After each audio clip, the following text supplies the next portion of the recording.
Hello everyone and welcome back to the channel. It's an exciting day because Rachel's got a brand new flamethrower. This is the Pulsefire LRT by Exothermic and I am pretty daggum excited to get this thing running.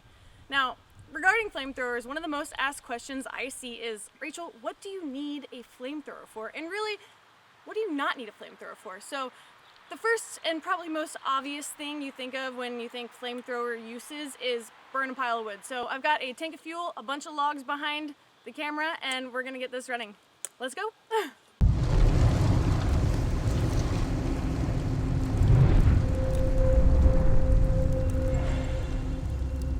All right, she's fueled up and ready to rock. Here we go.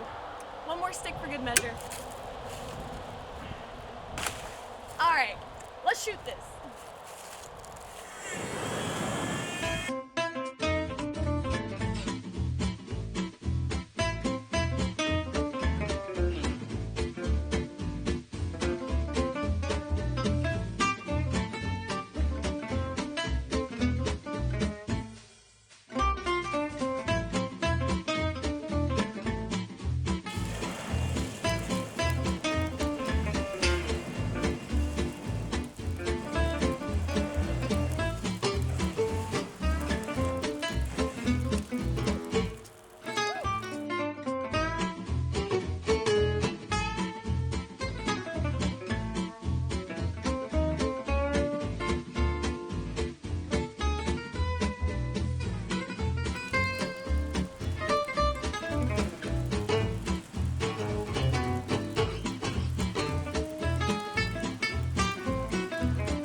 Refuel, refuel, refuel!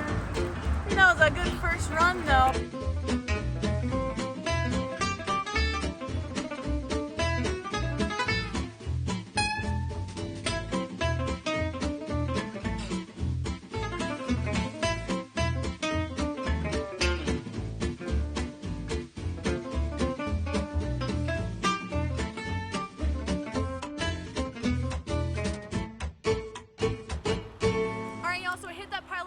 One tank of the Pulsefire LRT, and I thought we were gonna have to refuel and hit it again, but no, that sucker went up.